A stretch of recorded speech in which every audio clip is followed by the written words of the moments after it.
এই নারীদেরকে আপনারা যদি সেফ না রাখেন, আপনারা যদি আপনাদের নারীদেরকে সেফ না রাখেন, মনে রাখবেন নারীও জাহান্নামে যাবে, আপনাকে নিয়ে যাবে, একা যাবে না, আপনাকে নিয়ে যাবে।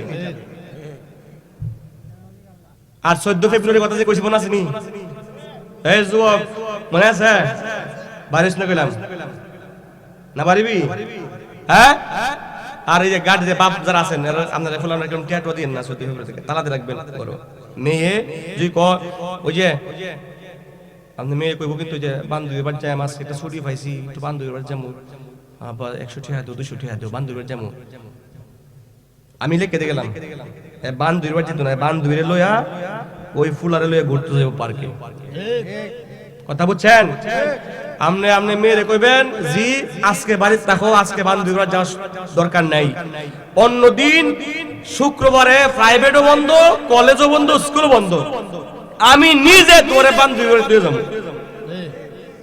কথা বুঝছেন? খেয়াল থাকবো। আল্লাহ পাক যেন আমাদের সকলকে সঠিক বুঝ দান করেন। যতদিন পৃথিবীর বুকে বেঁচে থাকি সিরাতাল মুস্তাকিম পথে চলার তৌফিক যেন আল্লাহ পাক আমাদের সকলকে দান করেন। সকলে বলেন আমিন। পাশাপাশি আমি দোয়া করছি যারা মাহফিলটা এত সুন্দর করে সাজিয়েছেন এবং অংশগ্রহণ করেছেন বুদ্ধি পরামর্শ দিয়ে, টাকা পয়সা দিয়ে, তাদের আপনজন যারা কবরে আছে আল্লাহ পাক যেন প্রত্যেকটা কবরকে জান্নাতের বাগান বানিয়ে দেন। সকলে বলেন আমিন। আমরা যারা আছি, আমাদের আপনজন যারা কবরে আছে আল্লাহ পাক যেন প্রত্যেকটা আপনজনদের কবরকে জান্নাতের বাগান বানিয়ে দেন। সকলে বলেন আমিন।